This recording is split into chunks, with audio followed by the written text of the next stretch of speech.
In 5, 4, 3, 2, 1. What's up, everybody? Welcome to another episode of the GeniusBrainPodcast. I'm your host, David Stone. We have a very special guest here. We got that OG dancer. You know what I'm saying? We got fucking Ben Chung, dude. What's good? You know that anytime people call me OG, I mean, I guess I'm supposed to, take that as a compliment. It just means that you're old. You know what I mean? You're that old guy. No, man. It means that you have been around the block and you're old as fuck. That's all. Yeah, yeah, I guess.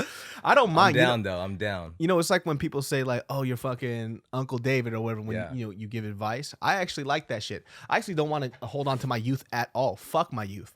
Like I think being a young person sucks. I kid you not. Yeah. Like everybody has this thing like when they hit 30, they go, "Oh shit, I'm fucking 30 years old." Yeah. Or even sometimes when they hit 40, they're like, "I'm 40 years old." Me, I could give a fuck less. Like I actually like getting older. Yeah. Because when I see young people, I like smell, number one, insecurity. I smell people who have no idea what they're doing. Not every young person, but because I see myself in a lot of them. Sure. And I don't like that. So as I get older, I get happier. Because especially when you get older, you could give a fuck less about what somebody thinks. That's true. When you're young, all you do is think about what somebody else thinks about you. Specifically for me, what I figured out and what I'm learning right now, and I think I talked about this before, was I'm learning to white lie now, which I didn't know. I didn't know that I didn't do very well. Mm-hmm. So it's because I'm very straightforward. It's like, for example, it's wedding season. Yeah. Right? So, oh yeah. I had a conversation with my girlfriend and she goes, you should probably learn how to white lie better. I was like, well, what do you mean? I was like, I don't like lying. She goes, I know you don't like lying, but she goes, that's probably half the reasons why we argue, because you don't know when not to speak your mind. And I was like, what do you mean? I was like, for example, it's wedding season. Somebody hits you up. And even if you're not that close to them, they go, hey, I would love for you to be at my wedding. What you should say if you can't go or you don't want to go is, hey, congratulations. I'm glad that you're getting married, but I'm probably going to be busy. Yo, thank you for the invite. Right. But what comes out of my mouth is, I'm good. Thanks, man. We're not that close. Yeah. I don't know what made you think we were that close, but I'm good, man. You have a good one. And she goes, well, why'd you say that? I was like, because that's honest. Truth. That's the truth. She goes, yeah, but they don't need to hear that. Mm-hmm. Like you could just say, you're busy or something. Right. Hey, I get it, man. I get it. It is wedding season though, man. Like, yeah, it's crazy. I just saw Ellen was on your show a couple weeks ago. I saw her at a wedding. She was the maid of honor. She did great, but when she came on our pod, she was talking about how it's just stressful being a maid of honor, man. There's a lot of responsibility and money that goes into it, bro. I'm not trying to out anybody, but a close homie of mine recently got married, and I love the guy to death. I've known him forever. And he asked me to be a groomsman. So I was like, of course, bro. No question. So we did it. And so there's the bachelor party to the renting the tuxes to the hotel blocks and I was just like, wait, so none of this you're providing? Like, this is all coming out of my pocket and I'm paying for you too? I'm like, got it. Okay. So I'm just like, I gotta be careful who I agree to be a part of their wedding party, man, because that's an investment. That's the crazy thing, right? So somebody says, okay, I want you to be my groomsman or best man, and then you think it's an honor. No, that's a fucking burden. Yes, bro. So so some of my friends know me so well. Like I was a groomsman for two weddings so far, like last year.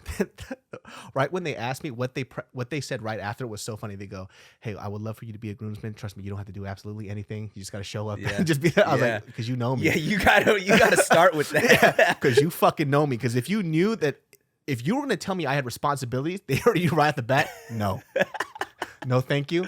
But you have a good one. Yeah, that's a real friend. They know you. Yeah, because even for my wedding, if I have a best man or whatever, I'm going to tell them you have no responsibilities, nothing whatsoever. Because I don't want people to stress out on my wedding. That's why I always feel weird, like if I ask a homie to work at my wedding. Yeah.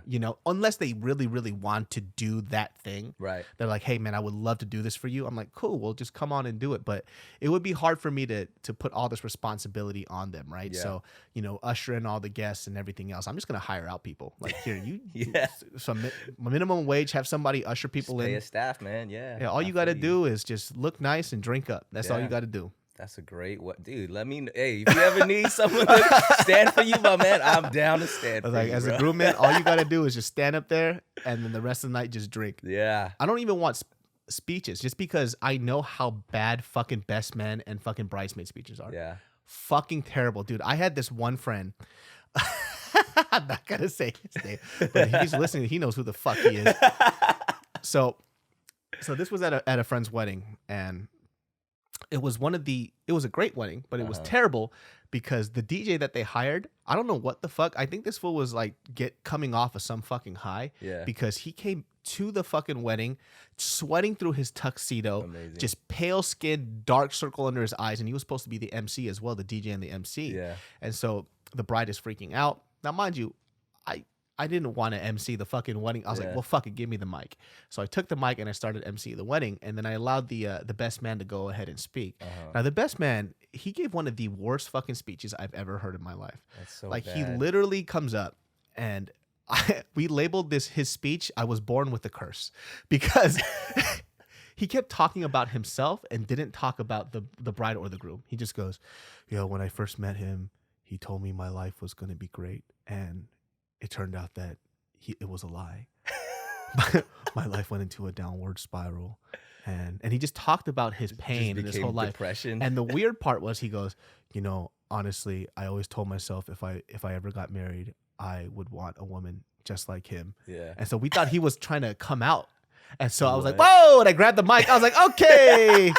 Sit your ass down, dude. This is not the time for that. And I pushed him aside. I was like, yo, what the fuck? Hilarious. His speech was so bad, people started raising their glass just to shut him up. Yeah. Just like, wait, was this written? Like this was what he prepared? It was written on his iPhone. Wow. And he was reading it off his So fucking he was iPhone. planning to say all of this. This wasn't just off the top. And he was so fucking drunk. He took him aside afterwards and he finished the speech to him. Incredible. That's what I'm fucking scared about, dude. Yeah. Let me ask you something, though. Yeah. First of all, I don't really know anything about your past. So let's talk with. So if people don't know, Ben is a dancer, is an entrepreneur. There's a whole litany of things that he is. When did you first start dancing? It started in high school. I think it was like my sophomore year. I mean, prior to that, I was just like any other Asian kid, kids breakdancing at school. Pop like, locking, yeah, trying to get all pussy that, and shit. Popping and locking, all of it. And, I was kind of a chubby kid growing up, to be honest. So I had like a bunch of B-boy friends that I was like, yo, okay, I want to try that. To be on the ground, moving around. I'm like, I can't move like that, bro. You know what I mean? It's just too hard. And trust me, I know. We've all been there. I feel like that's how every dancer origin story is like, yo, I saw these kids breaking at school and I was trying to do that. That wasn't working out too well for me. And then I saw popping. I was like, yo, they're standing up. They're not even looking like they're breaking a sweat. Like, that looks like something I can get down with. So then, this was prior to YouTube and all that. So you find, whatever video that you can get your hands on, you just study the crap out of that. So I found like these old Mr. Wiggles tapes and stuff. Yeah. And so I just kind of started copying that. And then this is during the time where MTV actually still played music videos. So, be watching music videos from obviously Michael Jackson, MC Hammer, Vanilla Ice even. And I just kind of started like imitating. But the funny story was, I didn't even so I was a closet dancer for about a year, AKA I'm just in my room, like in front of a mirror trying to emulate and then never going outside and showing it off anywhere because it was just something that I was just wanting to do for myself. And then my sister, she took me to a K-pop concert in 8th grade, and it was Lula. Lula was out in Hollywood Park. And she invited me, and I just thought, and I'm stupid. I'm thinking I'm too cool for everything. So I'm just like, K-pop? She's like, nah, that stuff's white. I'm not going to go to that. She's like, no, it'll be fun. It's free, blah, blah, blah. And I'm just like, all right, fine. So I go to it, and I'm secretly enjoying the crap out of it. I'm just like, inside, I'm just like bursting with joy, but I was just really trying to maintain my cool. I was like, yeah, this is cool. It's all right, Yeah. But then from there, I was like, yo, why is K-pop so tight? Because they were just dancing the whole time on stage. So then I asked my mom to go get me these those Kayo Top 10 videos at like the Korean video store. So she was just stoked that I wanted any sort of Korean tapes because she just wanted me to learn Korean better, blah, blah, blah. And so she got me like a bunch of these tapes and I watched all of them and I studied them. So there's like HOT, Shinhwa, like all these groups that were like big in the early 90s or like mid 90s. Yeah. And that was kind of like my intro to. So then I really started to like learn the choreography from those tapes. And then again, still closet. No one knew that I did it until so when I was going to this church, a kid in my youth group, he kind of was doing the same thing low key, and then we just somehow kind of found out you like that fucking fruity shit, huh? It's like, I like that fruity shit too. Yeah, that's how it started. I was like, yo, man, like, so you like learning this stuff too? He's like, yeah. He's like, yo, we should teach each other. So then we would go to each other's houses, like in the living room, off the reflection, off of the glass sliding door, because we didn't have any, mirrors at that time big enough. And it just kind of started with us teaching each other. And then we started learning all these routines, and then we found out these like competition talent shows that were happening, these Korean American talent shows out in like the Valley. And then we entered our first one, and we got 3rd place. And we're like, yo, we got 3rd place. Like, yeah, that's pretty fucking good. And then so we just kept doing it. And then that just kind of fast forwarded into like there's this whole like collegiate, competitive dance circuit, that I was exposed to. This is like in the early 2000s. And just kind of took it from there. And when I got into college, I, got down with Kaba Modern, which is a collegiate dance team. Just kept going, man. Why does Kaba Modern sound so familiar? Kaba Modern was on ABDC season 1. Oh, that's right. Yeah. Which is funny. So that was like my old team. And then I was with Jabbawockeez on season 1 of ABDC. So I was technically competing against my old team. But shit. Yeah. That's so fucking weird. So like Mike Song, who's, Kinja's, he's a co-founder of Kinja's. Before Kinja's, he was on Kaba Modern. But the funny thing was, like, we were homies from back in the day too. So for us to be on that show competing against each other was funny. Wait, that's so interesting. So, that's weird for you. So Kaba Modern and Jabbawockeez, they were on the first season together. It's been so long, I can't remember. Yeah. Oh, holy fucking shit! That was over a decade ago, man. And Kaba Modern came in 2nd. No, they technically were like 3rd. They were the 3rd runner-up, and everyone was pissed. Wait, who got 2nd? Exactly. No, so there was a team. They're based out of Boston. They were called Status Quo. Damn, I don't remember them at all. Yeah, that's a funny thing, man. Everyone remembers Kaba Modern and Jabbawockeez, and they're like, who was that middle group that technically got 2nd? Yeah. But everyone knows that Kaba Modern should have been up there. I mean, it should have been us at the finals going head-to-head, but apparently there's some TV politics saying that they didn't want 2 West Coast crews going at it, so they needed like an East versus West sort of thing. So they made Status Quo, which is from Boston, and then for some reason I thought it was Jabbawockeez and Kaba Modern that was in the last 2. A lot of people thought that, but no, that wasn't it. Oh, what the fuck? That's so crazy. Yeah. People don't know about a lot of the behind the scenes stuff though. They think like everything is as pure as it can be. Like they won because of this, and that. It's like, no, there are producers that are working their ways behind these shows all the fucking time. Sorry guys, reality TV ain't real like that. So when you joined Jabbawockeez, were you were still a Kaba Modern member? No, so I was in Kaba Modern 2004 to 5 while I was still a student at UCI, and then I graduated in 05. I still stayed on the team for a little bit, but I was already back in LA working and stuff, so it was just hard for me to go back and forth from like the Valley to Irvine. So I left Kaba in 05, and then I just kind of started pursuing my solo sort of like dancer choreographer career. So I graduated 05 from UCI with a film studies degree. I thought I wanted to get into film or TV production. I was working at MTV just doing PA grunt work and stuff. All the while I was just kind of seeing all my homies kind of pursuing their commercial dance industry stuff. And I was just very curious about that. I was like, man, like, can I do that stuff? But this was at a time too where there weren't a lot of Asians kind of being placed in these sort of commercial industry jobs. And there's only a couple of people that I knew who were actually doing it and successful. And one of them was actually one of my homies now, who's part of the Kinja's name is JD McElroy. He was pretty much the one Asian dude in every Beyonce, Chris Brown, Usher. And so I just hit him up and I was like, bro, how do you do that? Like, if I wanted to do that, what do I need to do? He's like, do you need to get an agent? You need to, you just got to get out there. You got to get people to, know who you are and get your work out there. And so I was working so much at MTV. I was like, dude, this is taking up way too much time.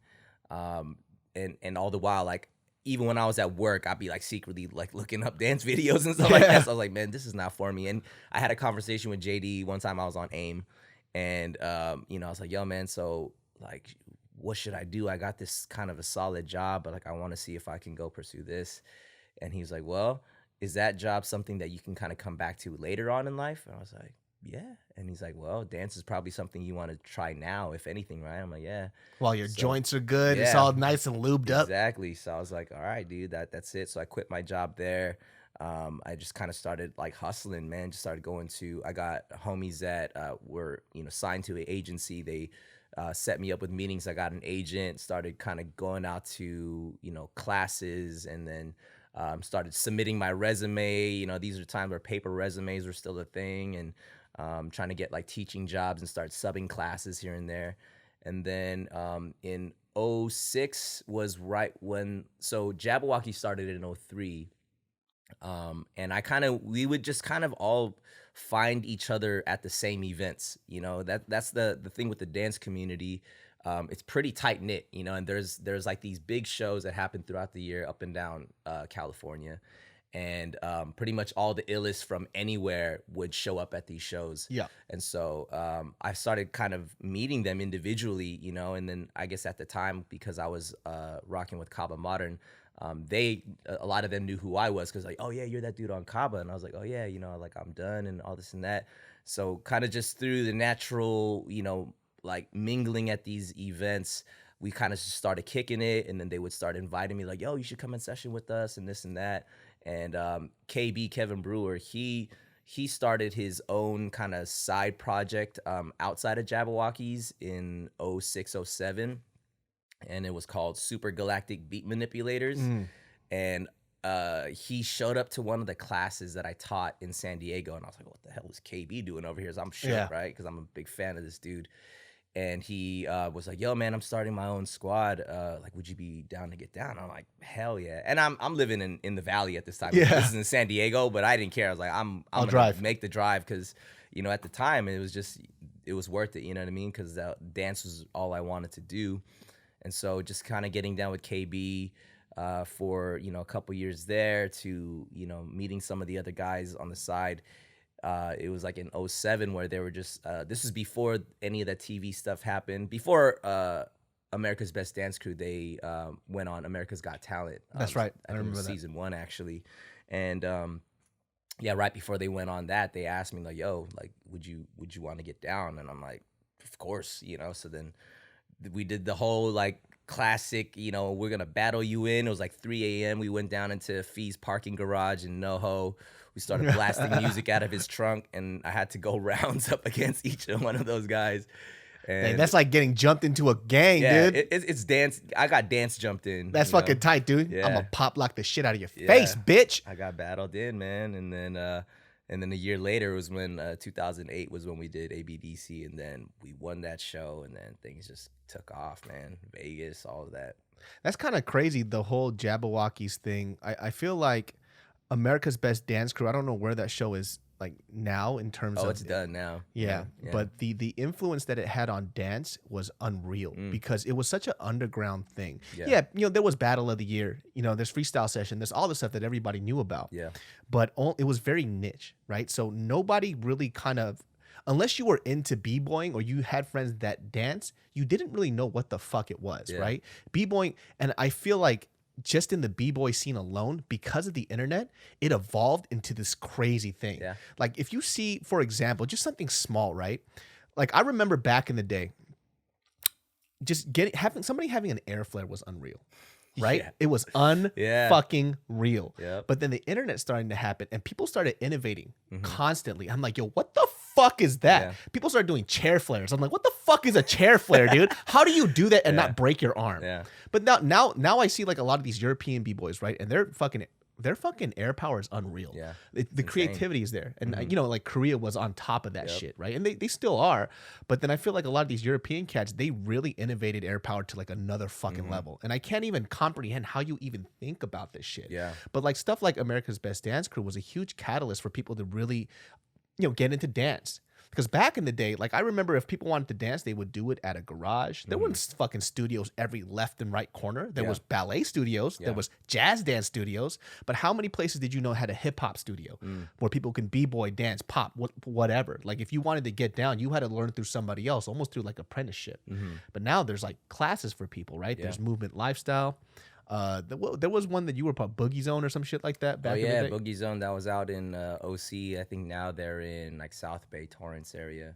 Yeah, it's kind of crazy like how I see, especially some of these young people, how amazing they are at dancing. It's like, dude, there's adults that want to dance like these kids and they can't fucking do it. Yeah. And there's this talent pool that's coming out that's blowing my fucking mind. Yeah, I think that's the thing that, I mean, I think you hit it on the head because of the internet and, you know, YouTube, now Instagram, you know, I think it's literally anything that you want to learn is accessible just by like typing it up. And I think with the younger generation, these kids that are growing up with it, I think kids are naturally, they're just sponges, you know what I mean? Like they can learn anything.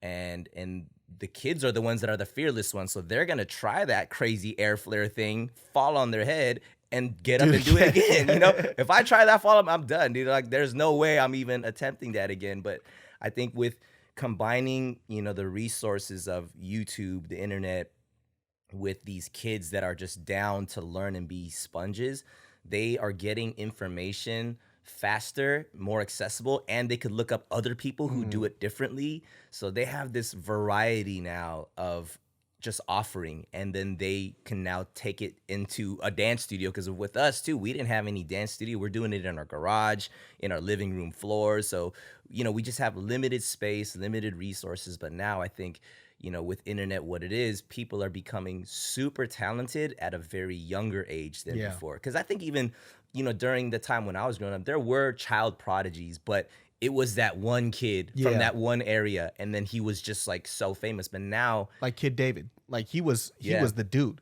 You know, I remember watching Kid David. I was like, who the fuck is this guy? You know, he was super fucking young. But there's a not to take away from Kid David, but there's a lot of Kid Davids now. Like where for sure. Young people that are on his level of talent. And he at the time, like I just remember watching him, like this fucking guy's crazy. Yeah, like it's unreal.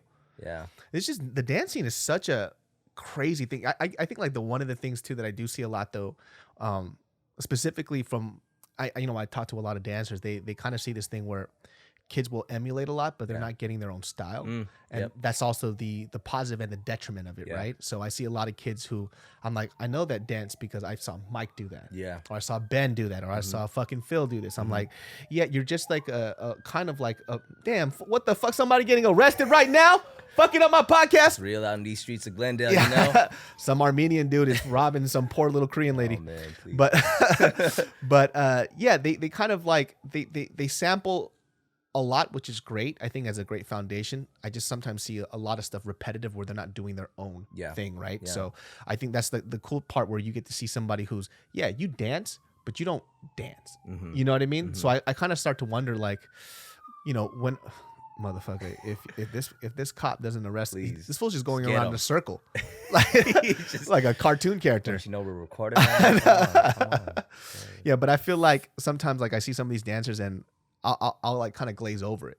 It's like the same concept with YouTube. A lot of people have the same content because people are picking what everybody else does, but they're not improving on it. Yeah, and I see that sometimes with dance. Yeah, you know, I think that's so funny because I think back in the day, you would catch something, you would see somebody do something, and like more than likely you're not gonna have it accessible on this, you know, portable device where you can just watch the crap out of it and learn it to the T. You might have seen it once or twice, and then you take it home and then you do what you think it was. Yeah. Because at the end of the day, that's how anyone learns. You're gonna see somebody do something. It's like, I want to learn that, and then you learn it the way that you think it's done.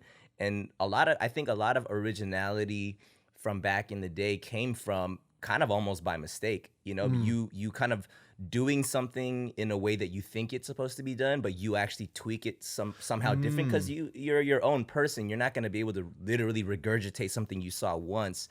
And then, you know, someone will see, like, yo, that's an interesting take, like on a windmill. Like, you know, like now you're doing it with like your arms tucked in. Like, what's that? You know, like, I was like, all right, that's how you're supposed to do it, you know? And then like people take that and it just evolves, you know what I mean? But I think, yeah, you said it with kids now, they'll see something and they, again, it starts with wanting to emulate, but because it's so easily, I can rewind it as much as I want and be like, where did his left hand go at that time or whatever? They literally can become, literally mimic something. And I think, that's something that, and I don't think you can fault anybody for that, because they're just having fun. They're doing it because it's fun. But like, I think as, people who are, kind of have been in this game, I think that's why people emphasize be original. You know what I mean? It's okay to start somewhere and even learn something the way that it was done from somebody.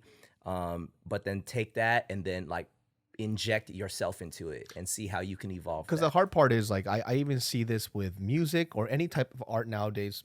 Yo, back in the day, if you were a fucking biter, you got called out for that shit. Yeah. And people are like, well, let them, like, this is the phrase I hate the most, is let them just live. Like, what the fuck does that mean? Like, we have two separate definitions of let them just live. I understand let them just live, let them have fun. But the problem with that is that when it comes to art, is that when you steal somebody's art, you're actually stealing a piece of their originality and their soul. Like the point and the sweat and tears that it took for them to get this thing, you didn't have to go through that fire to get to where they're at, and you just took it. Now, mind you took it and you gave credit. That's a completely different story, because I know it's like some people go, well, why do they need credit? They just did it for the art, right? No, but you're taking a piece of their hard fucking work. And even just saying, hey, I learned it from this guy, it makes them feel better, because it shows that what they did wasn't for naught, right? Because let's say you did something and then you got more famous off of what they created. That's great for you, but you're not giving respect where it's due. And that's a part of the art. There's a little bit of narcissism to it, like you can't deny that shit. You want to be recognized for your fucking hard work, and that's anybody and everybody. So when people allow this whole biting thing and they're just like, oh, well, it's okay. Like, why? A lot of people who do that shit are also people who are fucking talentless. They go, oh, biting is okay because you want it to be okay so you could fucking do it too. And that's what I hate. It's like, pay homage and pay fucking respect. Yeah, I totally agree. I think this is like a great topic because I think people have opinions on that, right? Like what is biting and what is inspiration and all of that. And I think there's a fine line there. But just what you said, crediting the people that have taught you or that you're inspired by, and I think it doesn't always even have to be like, oh, this person personally taught me. It's like, no, I watched this person on YouTube, or I saw this here, and then I thought that was dope, and so like shout out blah blah blah for doing whatever, and this is where I've been inspired by, and then you take it somewhere else. And so I think the crediting side is definitely that's very important in terms of, because I think at the end of the day, you're making someone who created it or maybe kind of, was a part of the origination of something, like, feel better. It's like, yo, that's what's up, man. You shouted me out. Like, thank you. You know what I mean? And I think a lot of people that are kind of in this space that kind of have grown up through the pre-internet and we're kind of doing it on that garage kid level, and then internet popped up. And we like I would say I'm from that generation because I was doing this before YouTube and any of that. And then I kind of caught up late to all this stuff. I'm like, what is this YouTube thing that everybody's talking about? And I'm like, yo, there's a lot of stuff out there. And even from the days from Jabbawockeez and like, there were crews like in Asia, like Philippines and stuff, that were literally ripping. Dude, I saw that with shit with the mask and the whole thing, the routine. Yeah, I'm like, what the fuck? And yeah, it pissed people off because it's like, yo, these guys are literally on TV in the Philippines, like getting paid off of this stuff, and Jabbawockeez still over here trying to figure it out, trying to make it, So I think in that context, that whole thing was putang in a biter, dude. That's what you are, putang in a biter, you piece of shit. Fuck you motherfucker. I swear to God, I'd fucking kill you, you fucking son of a bitch. I saw that shit, man. Dude. I remember when that shit came out, I was like, what the fuck? At least try. At least try to make it some, like, even a little bit. They didn't even try. They literally took it and they were making money off of your guys' hard work. And that shit was so fucking irritating. And there were certain comments that are like, well, they're doing it just as good. So what's the problem? I was like, people who say that are ones who want to steal and be okay with it too. You want to be able to steal and say like, well, they did it too. Because if you were somebody who had just a little bit of just decency, you would never write something like that. Yeah. Because you would know how hurtful it is to work that hard in somebody to take your artistry. That shit is it sucks. You know, when I was on YouTube, there was this kid back in the day. I think I fucking roasted this kid. Like he literally took the videos that I was doing and just put it on his own channel and just changed his name. And I was like, those are my exact jokes. I was like, what the fuck? Yeah. And I roasted this guy and he deleted all those videos. But there was a couple of comments that were like, well, he's making people laugh. What's the problem? And I'm like, see, and you are the exact type of shit that I'm talking about. Yeah. Like, now, albeit when I had these videos back in the day, they were like failed stand-up bits. So I just put it in vlogs. Right. So I was like, it might be funny to some people. I don't really know. But at the end of the day, it's still mine.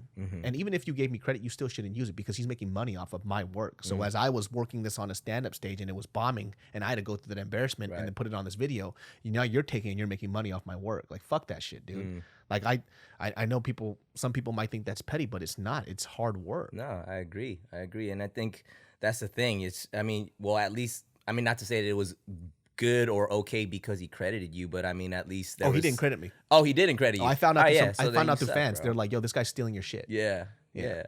Again, I think inspiration is taking something that you dig, that you vibe with, but you have to flip it. You have to inject something else into it in order for it to be your own thing. Because at the end of the day, you can't reinvent the wheel like 10 times over. It's already there and everything's been done already. You know what I'm saying? I agree. From a joke to a dance move to, a song, someone's gonna start something and that is gonna it's gonna spin off into something else that looks or sounds or kind of feels like that, but there's something different about that. And I think that's why art's beautiful, because I think you can see how something can start somewhere and then evolve into this. And even if you look at, art movements in like painting and stuff like that, there was all these different things that these artists were doing, and they would look at that and then they would take that and go do something else. So that's why there's so many genres from visual arts to music to, comedy and all that. I think that's the beauty of it. And it's dope to be able to see something like, dang, that's tight. It kind of feels like this or looks like that, but they took it here, and then it becomes this game that I feel like keeps art going. You know what I mean? And I think that's what's dope about it. Yeah. Just to clarify for other people, not everybody's going to be that person that's going to be able to take that and then evolve it into something else. I think that should be a goal, and that's something that people should attempt. Like, I think my biggest issue is when you take it and then you say that you didn't get it from anywhere. It's like, oh shit, talk about a slap to the fucking face. You know what I mean? Yeah. It's like if you're up there and then people ask you, oh, I just fucking figured it out myself. Yeah. No, you fucking did. Yeah. Give credit where credit's due. Like, Totally. people talk about like, you're right, especially in comedy. I see similar stand-up bits all the fucking time.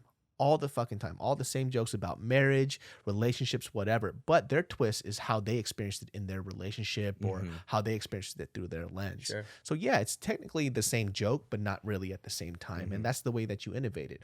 And some people might have an argument where they go, okay, well, give me an example of that in dance. This is my favorite example. Like, I see 3 people that I know that dance, not the same, but they kind of had that same swag, but it's same and different, right? So it's that kid Schizo and the Les Twins. They have a similar vibe, specifically the way they dance, the way they hit beats, the way they groove. It's very similar, right? But it's so fucking different at the same time. Yeah. And I think that's where people can see. If you guys don't know who these people are, like in the dance scene, check it out, and you'll see what I mean. Like, their groove is very similar, but they're completely different dancers. And that's an example of innovation and just kind of having your own style to it. And that kid Schizo's fucking insane. Yeah. Dude. Yeah. Like, when I saw him dance, I was like, who the fuck is this kid? He's super young too, isn't he? Yeah. Fuck it. Where's he from? I'm not sure. where he's from. He dances. I think he dances in Vegas, right, or something like that. I think he's like in the Michael Jackson show or some shit like that. But Probably. the kid's fucking insane. The Twins were in the Michael Jackson show too, which is really? Yeah, if that's actually true, that's hilarious. Shit, that's unreal. Yeah, they were on what? Not So You Think You Could Dance. World of Dance. Yeah, we were on season 1, which was like a crazy season. So speaking of like dance and media, I'm surprised you guys didn't win that, dude. That shit was crazy. It was crazy because the level of talent, on that show, it's still happening and the talent is crazy. But season 1 was crazy because, we were on, Kinjas were on there, Jabbawockeez were on there, the Twins was on there, Keone and Mari, Ian Eastwood. There's literally the best of all the categories were competing on that one stage in season 1. And, of course, it's TV, man. So we always have to remember, we've learned from doing it, from ABDC. People are pulling strings. It's a show, man. It's entertainment. Producers. When the Wockeez lost, everybody's like, "What? Bro, that was so weird. That was bogus, man. Like not even just people who are like dick riding the Wockeez or whatever. Mm-hmm. It was arguably like, what the fuck happened here? Yeah. The whole internet exploded. They're like, what? Like, what are you talking about? Yeah. You know what I mean? It was such a weird thing. I don't know what happened there, but I actually I'm glad we're talking about this because I was a part of the Jabbawockeez, so people were thinking like, yo, is this gonna be weird for you? Competing against your own squad? And I'm like, 100% it's gonna be weird. Of course it is. This is these are my brothers. I spent so much time learning from these guys, literally living life with these guys, and life happens and I'm back here in LA and then I'm over here with Kinjas, and that was something that I didn't know that was gonna happen. So it's just more like, holy crap, what is life right now? You know what I mean? So I'm just like, all right, well, here we are. But I look at things like that as an opportunity for growth. And it's sure, it's tough. Like you see something that you have a past with, you see your current situation. It's kind of like, you see your ex at a restaurant and you're with your current girlfriend and you're like, dang, do I go talk to her? Do I act like I don't see her and all that? But for me, I'm just like, no, this is life. You know what I mean? And I always do whatever I can to be like, yo, dude, I want to express gratitude where gratitude is due and just continue to live forward with where I'm at now.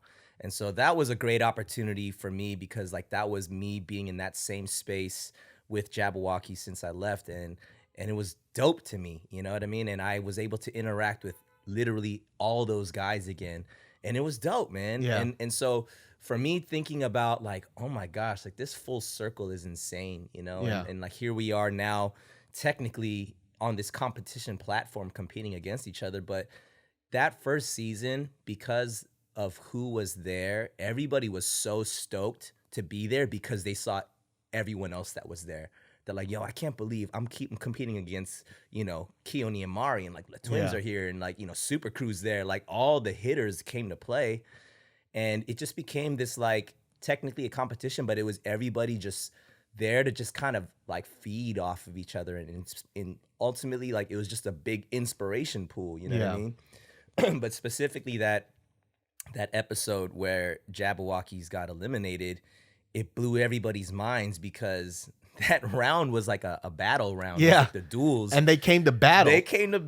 And they were roasty with it. And no shade to Ian Eastwood and the Young Lions. They killed it. They're amazing. I think even they were shocked. They were like, what? Yeah. Because I think it was, they understood the nature of what this round was. And I don't know what the judges saw. I mean, if it was up to audience votes, I think it would definitely went a different way.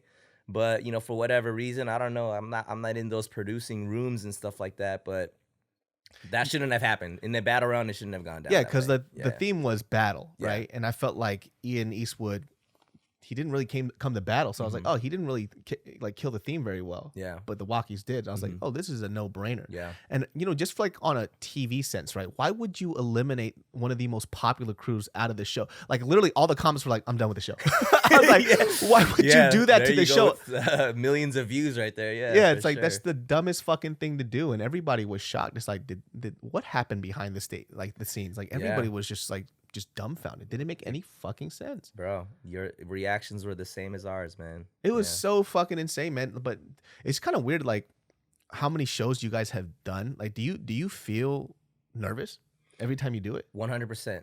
And I think it seems nerve-wracking. I feel like if I don't get nervous, it must mean I really don't care about that. You know what I mean? So I think for me, I've learned to kind of embrace my nervousness and the fear of what could happen, because I feel like it keeps me in this kind of heightened state of mind.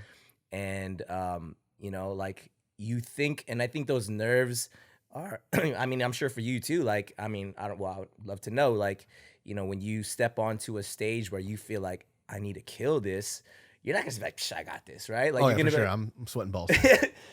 but like I think that's the thing. Like anytime I step on and what I, you know, honestly, and I thank God for this because I think there was a time where I didn't, I mean, maybe take every opportunity as seriously as I should. Yeah. AKA, like if I'm thinking like, oh, this is kind of a smaller show, I'm not sweating it, you know, and then I'd mess up or something like that, you know, and then I'm like, dang, I messed up, you know, and I was just like, well, how did I mess up there? It's because I kind of went into it with this attitude of just like, whatever, I got this. And so I think, you know, over the years, like I've just, you know, grown just to be like, yo, every stage you step on, regardless of you're performing in front of 30 people or 3,000, like treat that the same. You know what I mean? Like be thankful for these opportunities. Be thankful for the people that came out to support you, to, you know, just because it's a TV show doesn't mean that that's bigger than, you know, performing at an elementary school with these kids or whatever. So, but yeah, I mean, just to answer your question, the nerves I feel like are always there.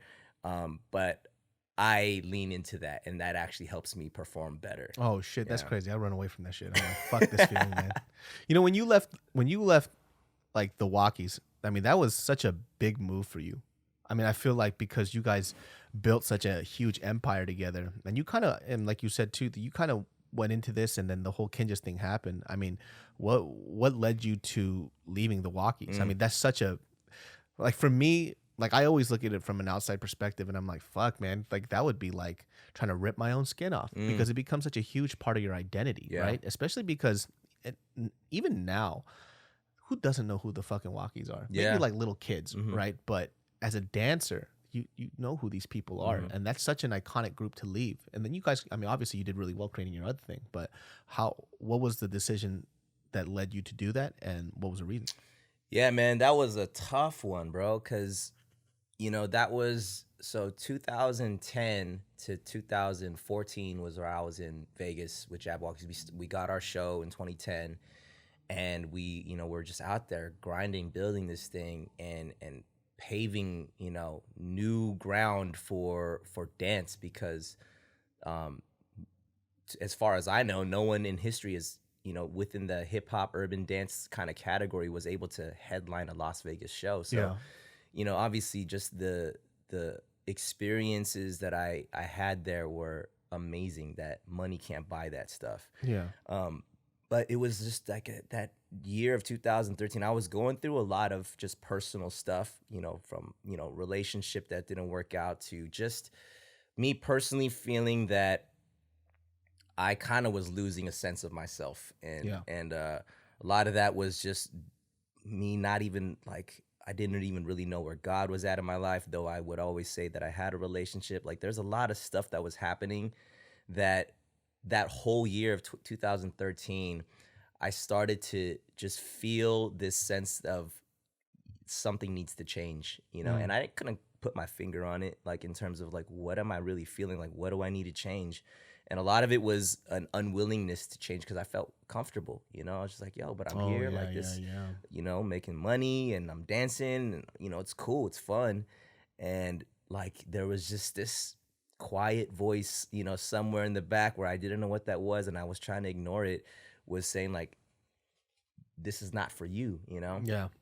And so, yeah, I just kind of try to ignore it, but it just got louder and louder and things were just happening. Life was happening. And all the while, like my family, everybody that, you know, all my friends and stuff, obviously, you know, besides my crew who was out there, was still here in LA. And for whatever reason, I just feel like, man, I just want to go back home, dude. I just want to go back to LA. And there's a lot of other things happening where I was just even second guessing dance in general. Like, is this even still for you? You know, like, do you even have it still like that? And, you know, maybe this was a good run. You know, maybe it's time to go figure out life, put your big boy pants on and go get that quote unquote real job or whatever.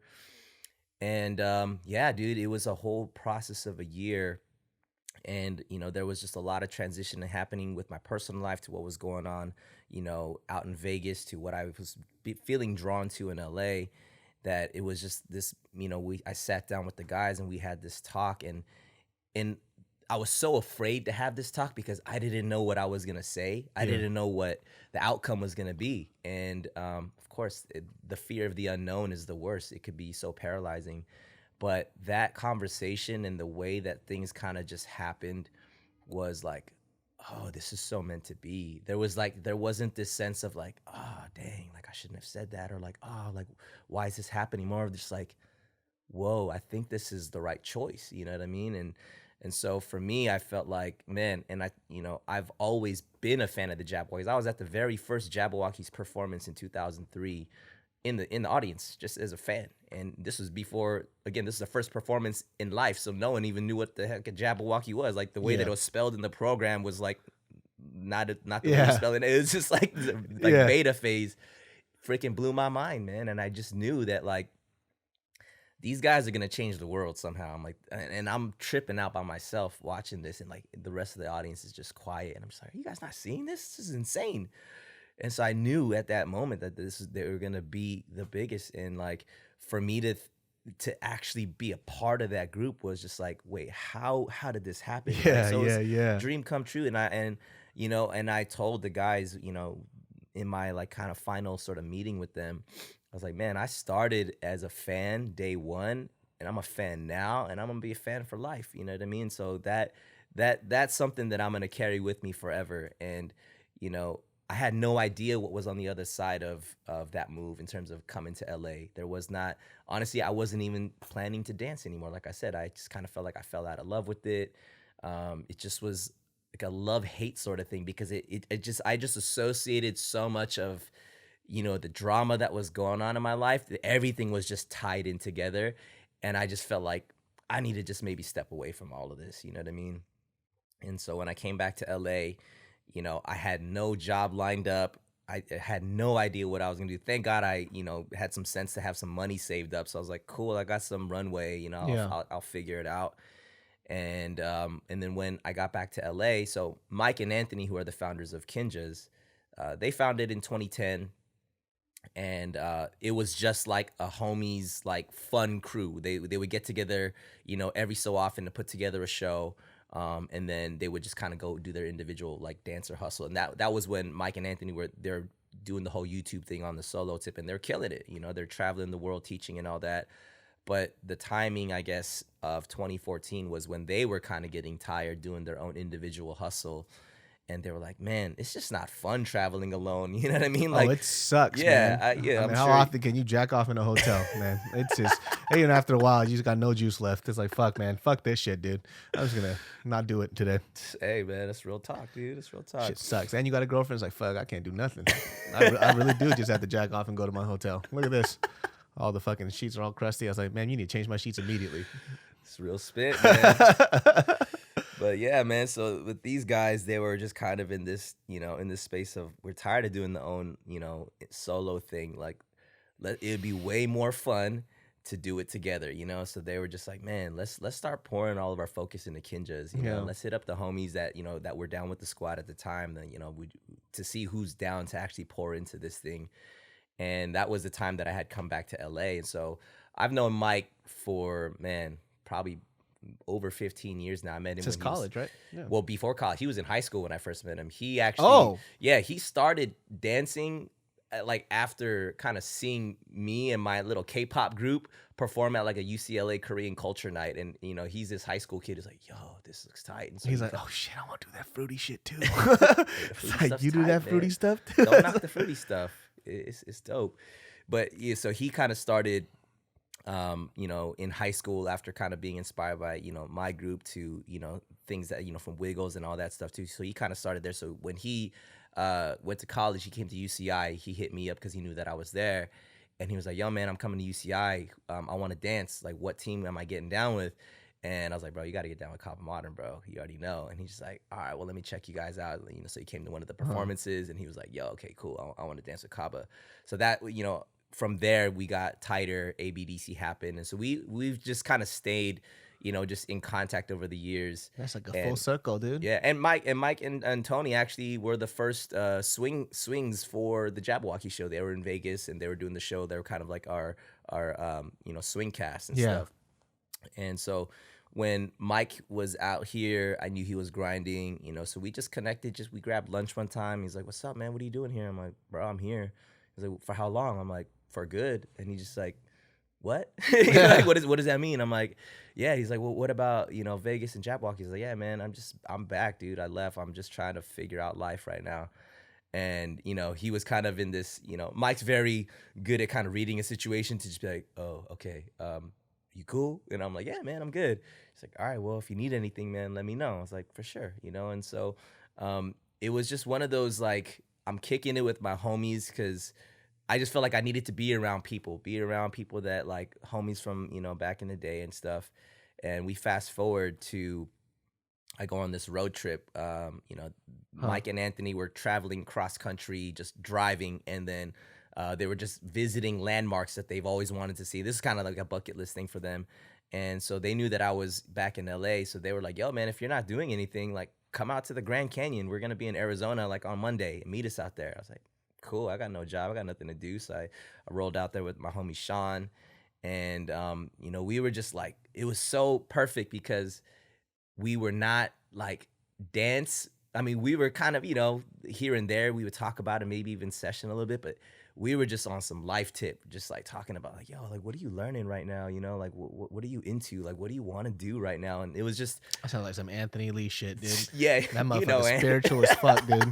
If that motherfucker meditated anymore, this motherfucker would float to JK News. This feels so spiritual. I fucking hate you, Anthony. No, I'm kidding. I love that guy.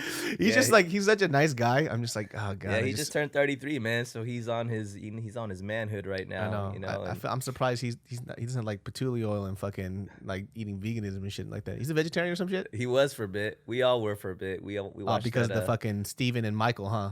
Well, so yeah, shout out Impact and Villain. You call them Steven and Michael. Oh yeah, that's right. That's their dancing names. Yeah. Wiggles and Pickles. They're the vegan twinjas. But no, for us, we watched that documentary on Netflix, What the Health. I don't know if you've seen it. Oh, that fucking propaganda bullshit. Hey, I've seen all these other ones like Cowspiracy and all these other ones. None of those did anything to me. But What the Health? What the Health is all conspiracy, man. Not a conspiracy, but there was a lot of just fucked up facts on it. Oh, I mean, I definitely know there's bias. When you watch a documentary, you got to know there's bias. I wish I just had some empathy, man. Because every time remember that one documentary? What's it called? The fucking the fast food one.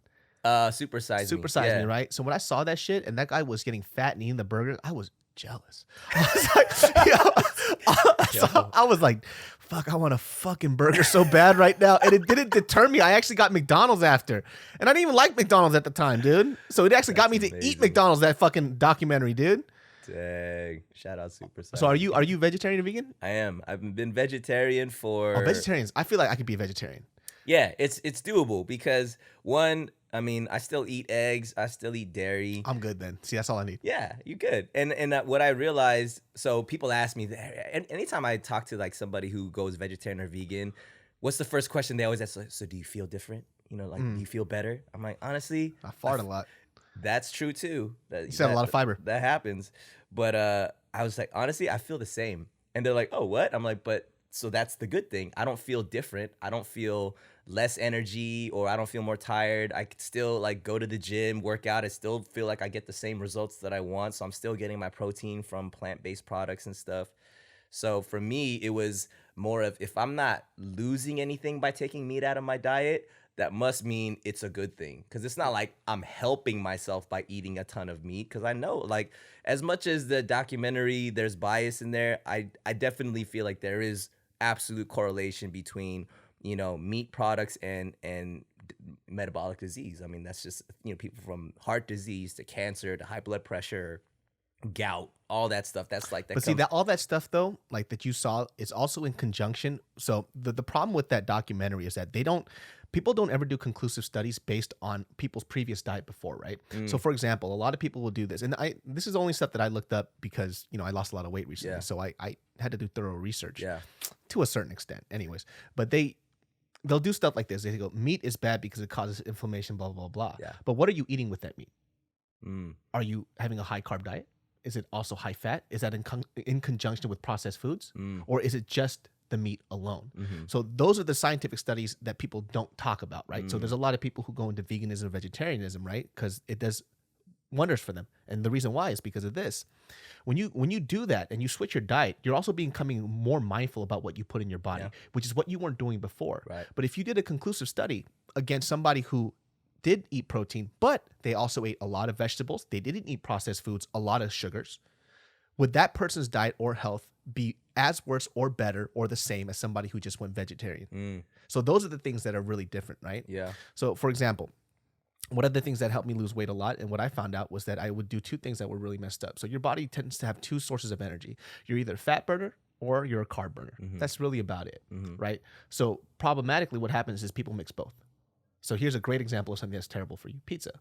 High fat, high carb. Your body only burns one source of that energy. And if you're a carb burner, what happens to that fat? It just becomes stored. And this is just like basic fucking knowledge. And so that's where that difference is. It's like when we see a lot of these documentaries, yeah, they'll put these studies out, but they're not talking about the other 80% of it, right? For me, I understand vegetarianism in the sense of like, I think if somebody told me, hey, yo, be vegetarian for a month, I could definitely do it. Yeah. It's not that hard. Like in my personal opinion, like I don't need to eat beef. I actually only started eating beef until I was like really eating beef when I was like 19 or 20. Because I didn't like the taste of it. I thought it tasted like... You didn't like the taste of beef, bro? No, I didn't like kalbi. I didn't like bulgogi. I didn't like any of that shit. It's wild. Like I like chicken. I like shrimp. I like fish. That was like my main shit. Okay. I could honestly, if somebody told me pescatarian, I could do that tomorrow. Oh yeah. For the rest of my life, and it wouldn't be a fucking problem. As long as I could have sushi, I'm pretty much good. Oh yeah, I love sushi. You know, but like vegetarianism, I feel like it's easier for Asian people because we got a lot of flavor in our shit. Yeah. I feel like if you're a white person, sorry, dude, shit sucks. I've been getting down on a lot of tofu, and I know eating the shit, too much tofu is not good too. It has a lot of whatever estrogen or whatever in there. I heard that shit gives you titties. Is that shit true? Is I that know, man. fucking why I got these shits, dude? Fucking eat tofu all the time, dude. I gotta stop eating soy fucking with the fucking little edamame and shit. Dude, I know soy products are good, but yo, so I mean, I totally agree. I think vegetarianism is a lot easier to do because there's a lot of other options out there. And if there's a vegan option where I'm at, I'll choose the vegan option, but it's just so inconvenient, especially when you're traveling. When you're in Asia, bro, vegan, vegetarianism, China, they don't even know what that means, bro. They'll be like, yeah, there's a vegetable dish and there's like chunks of pork in there. You know what I'm saying? Like, it's crazy. But yeah, I think for me, I went pretty much a whole year with just sticking to the vegetarian diet. But I look at it as like a logical thing. It's what you do habitually, you know, what like are a part of your daily rhythms is what's gonna have like a long-term effect. So like if you go to the gym once a week, you're not gonna lose weight, you're not gonna get buff, you know what I mean? And same thing with like, you know, your diet, you know, if you like predominantly fill your diet with a certain type of food. Oh, for sure. That's your health benefits are going to come from that. And if every now and then you eat a piece of meat or you go out for even a Korean barbecue once in a blue moon, it's not gonna kill you. Yeah. So I think for me, like, I mean, I get that, dude, Thanksgiving's my favorite holiday. So on Thanksgiving, I'm eating my traditional family Thanksgiving meal because that's just what I love. But yeah, like my regular rhythms don't consist of meat products other than dairy and is one of the bigger reasons why. Do you feel bad for the way animals are like processed and treated? Not at all. I'm sorry, animal lovers. I love animals, but that's not why. Good, because I chop a fucking pig's head off right now. I could give a fuck. People, dude. I know, dude, there were some like vegan and vegetarian people that hated my guts. They're like, you would just kill a living being like that? Yes, I would. I would kill your fucking baby sister if I had to. So don't even talk about animals to me. All right? Like, I hate you so much. If I see one of your, I will kick them in the fucking chest. I will eat a pig, cow, whatever. You know what I do have a problem with though? I can't eat veal because of baby cows. Baby cow. Yeah. Because I saw a baby cow, because, you know, Sacramento is a super agricultural city. So I saw a baby cow fucking fluttering its little eyes. I'm like, I can't eat you now. Like, you stupid. I should have never saw you. And it was like licking my hand and shit. And I was like, now I can't kill I've never tried. Have you ever tried it? I did. I love that shit. Veal Milanese. Oh, what's the difference between veal steak? Tender as fuck, dude. Like filet mignon tender's cool. Veal is extra tender. So it just has this texture that's amazing. But you know, it's a baby cow, and the way that they're treated too, like they don't let them move, so they don't develop a lot of muscles. Yeah. And then they slaughter it. I'm like, at least a cow gets nice and fat and gets an electric bolt up its ass. You know, live the full life. I'm okay. I know, like I know like Michael and Steven, or I'm sorry, Impact and Villain, Impact and Villainous, Villainous. I know like for them, like they're on this vegan kick, and I'm pretty sure that if they saw me the way I eat meat, they'd probably throw up. But you know what's dope about those guys? So they've been vegan for years now, but they don't knock people who eat meat. They don't make people feel bad. They're like, yo, man. Yeah, because they're decent human beings. Yeah, they're great human beings. Shout out Villain. Sometimes though, I just want to see them and just eat a rib right in front of their face. Like, what you think about this, bitch?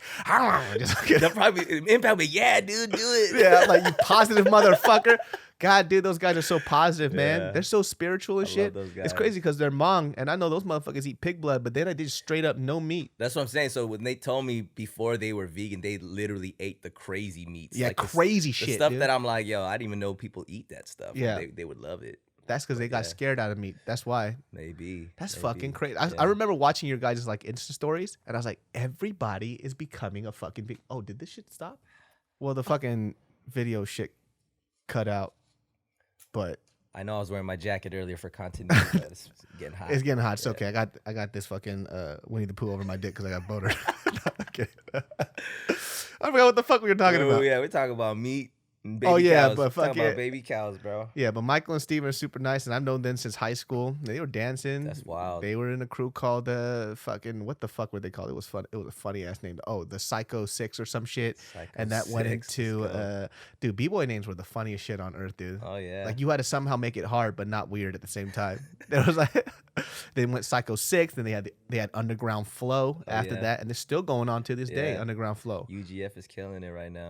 Yeah. Dude, Michael and Steven were always the most talented ones though, man. Yeah. They were just always about it. Did you ever get down with those guys? Absolutely. I had the kneecaps for that shit, dude. But you think I'm fat now, dude? You should saw me back in the day. God damn it. But I always loved dance because everybody danced. Yeah. You know, I think everybody tried. Like I tried, but I was like, man, this shit ain't not for me, dude. I cannot do this. So I stuck to a guitar. I was like, fuck it. Something got to get me pussy, either dancing or music. So it worked out, man. So I went to music instead. Yeah. But dancing was always something that, you know, I think everybody loved. You know what's funny about that? I think so. Earlier we were talking about ABDC and like the whole TV thing that kind of put at least dance crews were kind of spotlighted in that show, because before that, So You Think You Can Dance was happening, and then, you know, through the commercial dancing you would sometimes see Asian people out there doing it.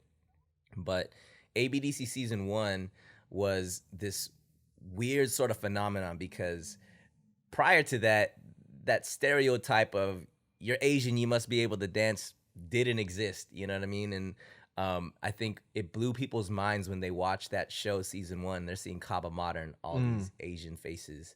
Jabbawockeez, we take off our masks, pretty much Asian, minus KB, who's probably more Asian than all of us. But like, you know, and people were just like, yo, what? Like these Asian people can dance, you know? And then so after, you know, we won the show, and then, you know, we're doing all these interviews with all sorts of publications. A lot of Asian publications were hitting us up, right? And they're just like, how does it feel to finally, you know, have Asians on the map, you know, and kind of get recognized for, you know, doing things that are kind of considered to be these sort of like urban, you know, artistic, you know, whatever. And it was weird to us because we're like, but we've been doing this forever. You know what I mean? It's not like we just decided yesterday to be like, hey, let's start dancing and let's get on TV. Y'all remember fucking Bionic? That motherfucker was dope as shit back in the day. Bionic, yeah. He's the OG, man. I remember him fucking Battle of the Year, dude. I was like, that's not a B-boy, but he's fucking killed it. Yeah, it's sick. The OG popper, man. And so I think that was what was interesting, because we came off of something not knowing how the world is perceiving it, and then it somehow developed this sort of positive stereotype of like Asians can dance now, you know. And then it's that thing too. Like I feel that was the weird thing, especially moving out or like kind of going outside of Cali. I think we were very blessed to just have been around so many different cultures that could just do whatever the fuck they wanted. So when people said like, oh, you know, like on YouTube comments that we hear, you know, maybe the way you speak or I speak, and they're like, yo, why you talking like that? Like why you talk like that? That's how everybody in California talks. Like what are you talking about? But they live in a very small world. It's like they were either that there's only a few Asians there, or their Asians were just like the fucking pencil pushers and the fucking number crunchers. Right. So it's like, oh, those are the Asians. You are the Asian stereotype that everybody makes fun of, and you still exist. Yeah. But over here in California, specifically like Sacramento, there's not much of those. Yeah. You know what I mean? Like everybody just they are who they are, Yep. and depending on whatever neighborhood that you grew up in, you absorb that culture. Yeah. So whenever I heard people say like, oh man, there's you're that different Asian, I'm like, I'm not that different. Everybody's like this. Mm-hmm. Where I'm from, anyways. So I didn't think I was very unique. Right. Yeah, it's funny because you talk about the way that we talk. So I love people who with accents, right? It's like, oh my gosh, Australian accent, so hot, British accent, and when I would travel to these places, they're like, oh my gosh, I love your accent. I'm like, we don't have accents. We're from California. You have an accent, motherfucker. Yeah. They're like, no, you totally do. And then even my friend who she was Canadian, and then she's like, I love, like, you have a very specific accent. I'm like, what?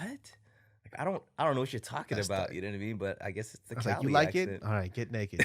How about that? Get butt ass naked and crawl into my bed and call me daddy. How about that shit? Man. You fucking cute girl. All right, well, it was great having you in. Hey. Fuck, I hope a lot of this shit didn't get cut out, dude, because it was so fucking good. It's all good, man. I knew it. I fucked up. I knew I should have switched out the fucking car, but I was so lazy, and that's my fault. Fucking George, you should have reminded me about that, you piece of shit. It's all good. George is going to be editing this shit, or Bryce. Well, fuck you guys. I love you guys. Shout out George and Bryce. Let's go. Anyways, guys, you guys could check us out at Spotify, iTunes. Give us a 5-star. See us on all audio platforms. Leave in the comments below who you want on the show, what you guys want us to talk about. Ben, plug your shit. I'm on IG like everybody else at BTEK, BTEK _ Ben Chung, BENCHUNG.